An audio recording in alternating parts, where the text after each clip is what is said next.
Hello everyone, कैसे हैं आप सब। द केसरी नंदन एकेडमी में आप सबका स्वागत है। मैं हूं आपके साथ मुक्ता। आज की इस क्लास में, आज के इस वीडियो में हमारा जो टॉपिक 4 है वो है डेफिनेशन क्लोज। सेक्शन 2 बीएनएस का इससे कवर करता है। डेफिनेशन का पर्पस क्या होता है? बेसिकली डेफिनेशन का पर्पस ये होता है कि जो डेफिनेशन क्लोजेस में आपको जो भी वर्ड्स डिफाइन किए गए हैं, उन सभी वर्ड्स का जो मीनिंग हम पूरे एक्ट के दौरान जहाँ जहाँ पर ये वर्ड्स आएंगे हम वही मीनिंग समझेंगे जो डेफिनेशन क्लोज में इसका मीनिंग दिया गया है। ठीक है। इसमें फर्स्ट डेफिनेशन आती है एक्ट की। एक्ट में क्या आता है? एक्ट में एक सिंगल एक्ट भी आता है और सीरीज ऑफ एक्ट्स भी आता है। सीरीज ऑफ एक्ट को हम सिंगल एक्ट भी समझेंगे। एनिमल्स में लिविंग क्रिएचर आते हैं जो ह्यूमन बीइंग नहीं होते हैं। Third is child. चाइल्ड का मतलब होता है जो 18 साल से कम एज का हो। नेक्स्ट है इसमें counterfeit. Counterfeit, a person is said to counterfeit who causes one thing to resemble another thing, intending by means of resemblance to practice deception, knowing it to be likely that deception will be thereby be practiced. Counterfeit का मतलब क्या होता है कि एक चीज को दूसरी चीज से मिलता हुआ, मिलता जुलता सा या हूबहू बना देना, जिससे कि सामने वाले पर्सन को डिसेप्शन कोज हो, यानी कि वो धोखा खा जाए कि हाँ, जैसे कि इस तरह की ज्वेलरी बना देना कि हाँ, इस तरह की गोल्ड की एक ऐसी आर्टिफिशियल ज्वेलरी को बना देना जैसे सामने वाला धोखा खा जाए कि ये गोल्ड की ज्वेलरी है या आर्टिफिशियल है। ठीक है। लेकिन अगर वो आपको उस आर्टिफिशियल ज्वेलरी को गोल्ड की बता रहे हैं तो उसका मतलब ये है कि वो आपके साथ धोखा करना चाह रहे हैं। तो यानी कि यहाँ पर उनका जो एक्ट है वो काउंटरफीट एक्ट है। Fifth one is court. Court का मतलब होता है जज who is empowered by law to act judicially alone. Court में, कोर्ट किससे बनती है? कोर्ट जज से बनती है। जज का क्या काम होता है? जज एम्पावर्ड होता है बाय लॉ जुडिशियली एक्ट करने के लिए, या बॉडी ऑफ जजेस which is empowered by law to act judicially as a body, या बॉडी ऑफ जजेस, यानी कि एक से ज्यादा जजेस हैं जो लॉ के द्वारा एम्पावर्ड हैं जुडिशियली एक्ट करने के लिए। नेक्स्ट है इसमें death. Death means death of a human being unless the contrary appears from the context. Human being के अगर यहाँ पर हम कहीं डेथ पढ़ते हैं तो डेथ से यहाँ पर ह्यूमन बीइंग की डेथ को समझा जाएगा। डिसऑनेस्टली का मतलब होता है wrongful gain to one person and wrongful loss to another person. Dishonestly कोई एक्ट किया गया है तो उसका मतलब ये है कि उसमें किसी पर्सन को रॉन्गफुली गेन हो रहा है, यानी कि कोई प्रॉफिट हो रहा है, और किसी दूसरे ही पर्सन को at the same time wrongfully loss हो रहा है। Eighth is document means any expressed or described upon any substance by means of letter, figures or marks. More than one of those means includes electronic and digital record intended to be used or which may be used as evidence to that matter. Document का basically मतलब होता है किसी substance पर by letters के द्वारा, figures या marks के द्वारा कुछ describe कर देना, express कर देना, और ये इलेक्ट्रॉनिक और डिजिटली भी हो सकता है और जिसे एज एन एविडेंस भी यूज किया जा सकता है। Next one is fraudulently means doing anything with the intention to defraud but not otherwise. Fraudulently में ऐसा एक्ट आता है जिसमें इंटेंशन होती है किसी को फ्रॉड करने की। Third is next is gender. The pronoun he and its derivative are use of any person whether male, female or transgender. Gender में क्या आता है? जेंडर में मेल फीमेल तीनों आते हैं और जहाँ पर भी ही लिखा होगा वहाँ क्या माना जाएगा? वहाँ इंक्लूडेड माना जाएगा कि उसमें मेल भी है, फीमेल भी है और ट्रांसजेंडर भी है। Next is good faith. Nothing is said to be done और believe in good faith which is done और believe without due care and attention. इसमें क्या है कि कुछ भी ऐसा एक्ट या कुछ भी ऐसा बिलीव गुड फेथ में नहीं माना जाएगा अगर वो without due care and without attention, मतलब कि अगर आपने बिना केयर और अटेंशन के किया गया है तो आप ये नहीं कह सकते कि मेरा ये जो एक्ट था गुड फेथ में था, यानी कि ये एक्ट मैंने अच्छे के लिए किया था। Twelfth is government means the central और स्टेट गवर्नमेंट। ठीक है। 13 है harbour. Include supplying a person with shelter, food, drink, money, clothes, arms, ammunition और means of conveyance or the assisting a person by any means whether of the same kind as those enumerated in this clause or not to evade apprehension.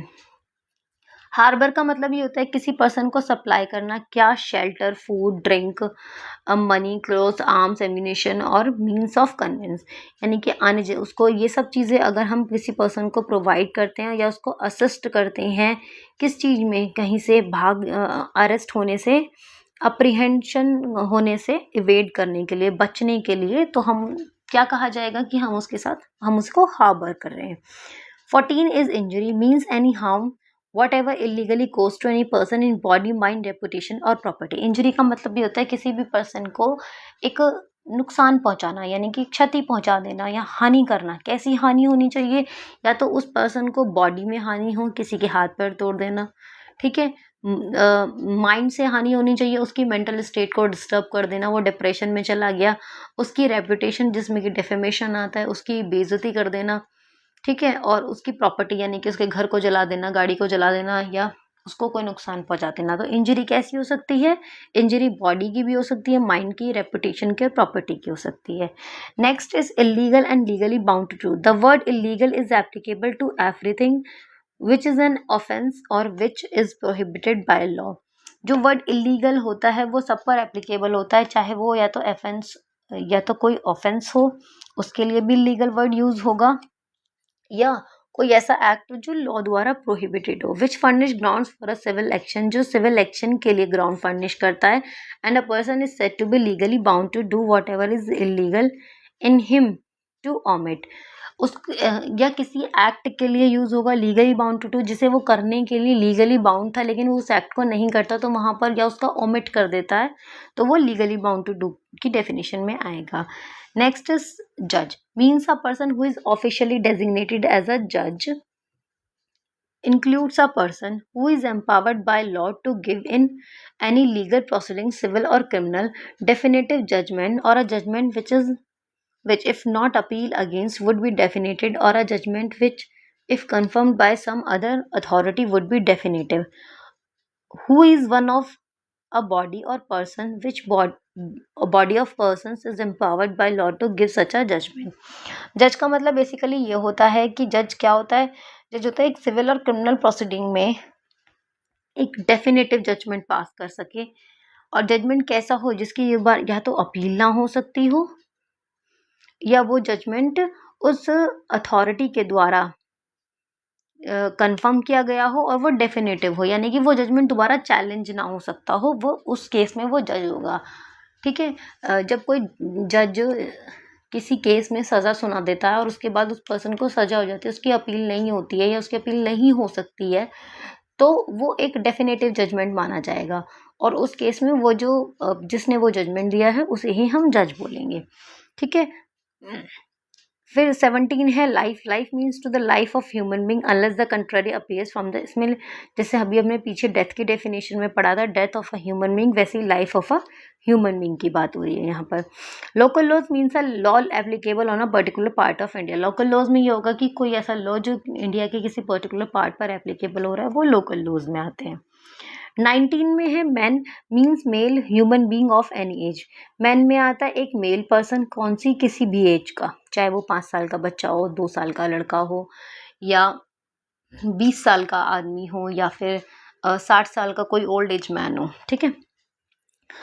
20 में month and year, wherever the word month और the word year is use to be. इसमें वैसे आपको ये याद रखना है कि जिसमें कैलेंडर की बात की गई है, ग्रिगोरियन कैलेंडर की बात की गई है। 21 में movable property includes property of every description except land, things attached to the earth और permanently fasten to anything which is attached to the earth. Movable property में किस तरह की प्रॉपर्टी इंक्लूड होती हैं? सभी तरह की प्रॉपर्टी इंक्लूड होंगी, लेकिन क्या नहीं होगा इंक्लूड इसमें?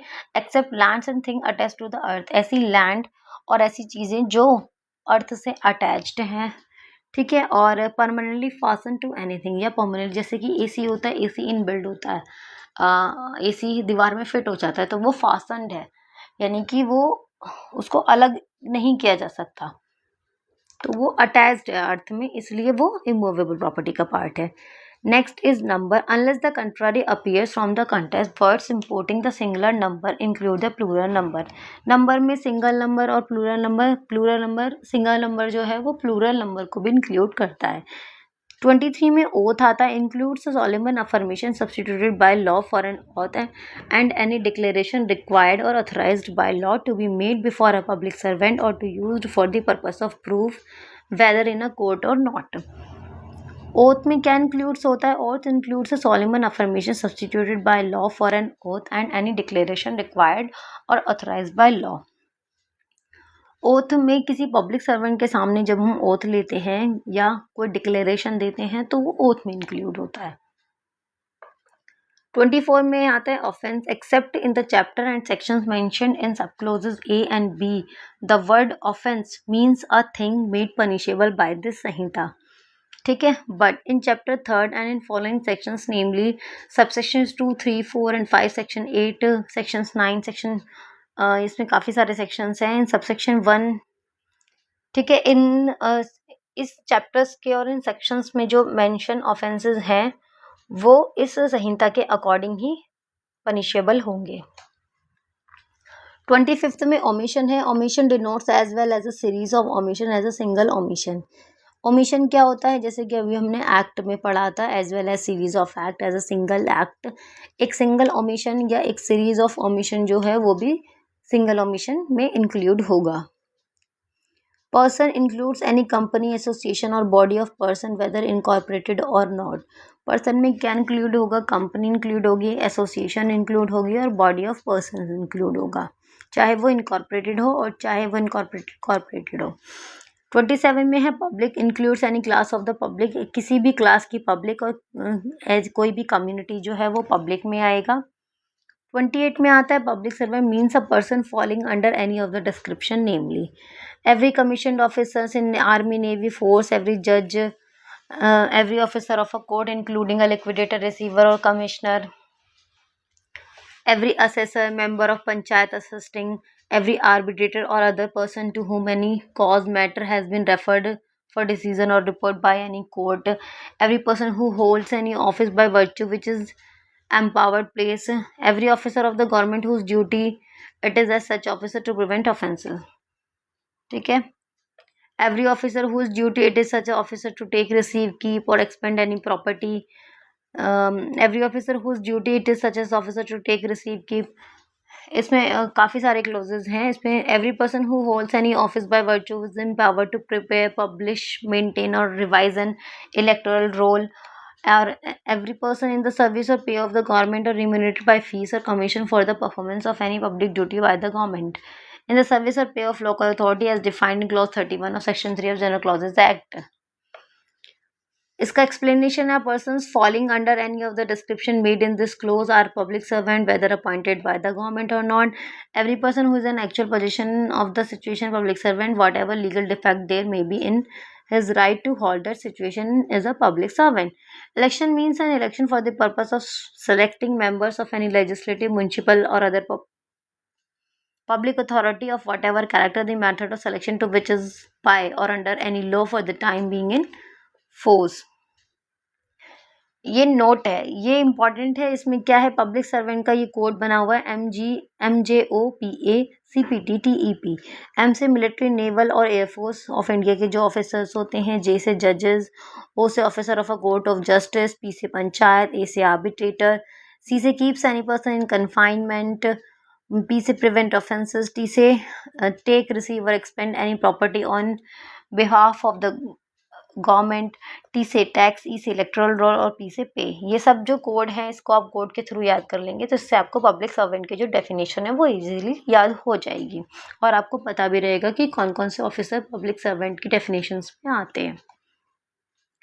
नेक्स्ट है reason to believe. A person is said to have reason to believe a thing if he has sufficient cause to believe. एक पर्सन जो है वो रीजन टू बिलीव माना जाएगा कि मतलब उसके पास एक विश्वास करने का कारण होगा अगर उसके पास विश्वास करने के लिए सफिशिएंट कोज हैं। ठीक है, नेक्स्ट है special law means law applicable to a particular subject. Special law वो होते हैं जो किसी पर्टिकुलर सब्जेक्ट पर एप्लीकेबल होते हैं, जैसे कि टाडा कॉन्ट्रैक्ट, NDPCS एक्ट। ठीक है, नेक्स्ट है valuable security means a document which is or purpose to be a document whereby any legal right is created, extended, transferred, restricted, extinguished or released, whereby any person acknowledges that he lies under the legal liability and has not a certain legal right। Valuable security में क्या आता है, ऐसे document आते हैं और ऐसे purpose to be document आता है जिस पर उसका कोई लीगल राइट क्रिएटेड है। लीगल राइट या तो क्रिएटेड है या एक्सटेंड किया हुआ या ट्रांसफर किया हुआ या रेस्ट्रिक्टेड है या एक्सटिंग्विश्ड है या रिलीज्ड है। ठीक है, नेक्स्ट है vessel means anything made for the conveyance by water of human beings of property. 33 में वॉलंटरली आता है a person is said to cause an effect voluntarily when he causes it by means whereby he intended to cause it or by means which at the time of employing those means he knew or had reason to believe to be likely to cause it। voluntarily में मैंने अभी आपको जब acts Reis के बारे में बताया था, तो एक्टस रियस में ये बताया था कि वॉलंटरी एक्ट होना चाहिए। वॉलंटरी का मतलब ये होता है कि अपनी ही समझ से किया गया एक्ट होना चाहिए।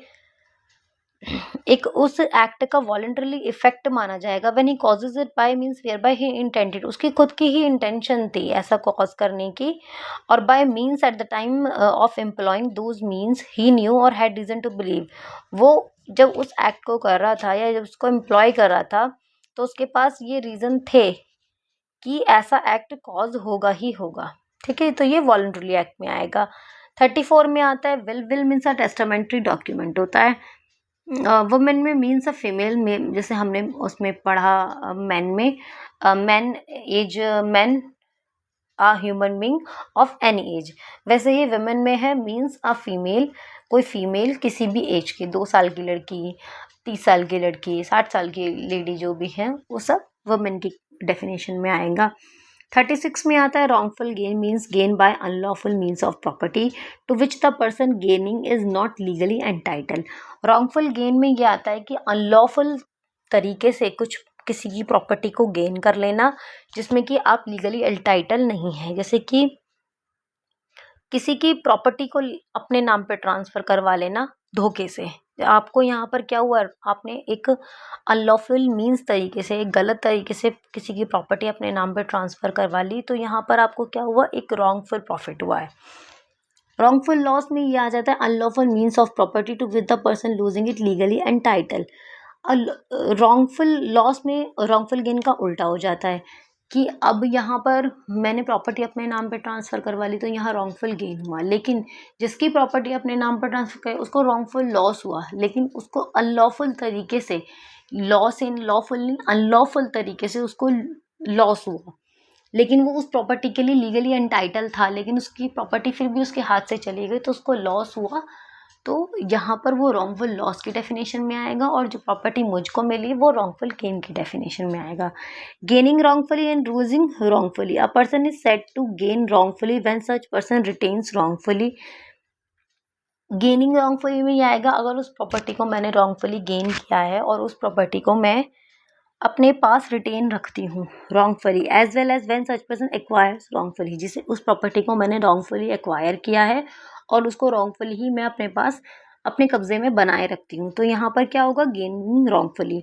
और losing wrongfully, a person is said to lose wrongfully when such person is wrongfully kept out of any property as well as when such person is wrongfully deprived of the property, कि जिस property को मैंने अपने पास रखा हुआ है उस property से, जिसकी वो प्रॉपर्टी थी, उस पर्सन को रॉन्गफुली डिप्राइव किया गया है, यानी कि उसको दूर रखा गया है उसकी प्रॉपर्टी से, तो वो रॉन्गफुली तो डिप्राइव किया गया है, तो यहाँ पर लूजिंग रॉन्गफुली आएगा। दैट्स ऑल, इस वीडियो में इतना ही। डेफिनेशन क्लॉज हमारा यहाँ ख़त्म हो गया है, और नेक्स्ट टॉपिक हमारा होगा ऑर्गेनाइज्ड क्राइम, ये हम नेक्स्ट वीडियो में डिस्कस करेंगे। Thank you.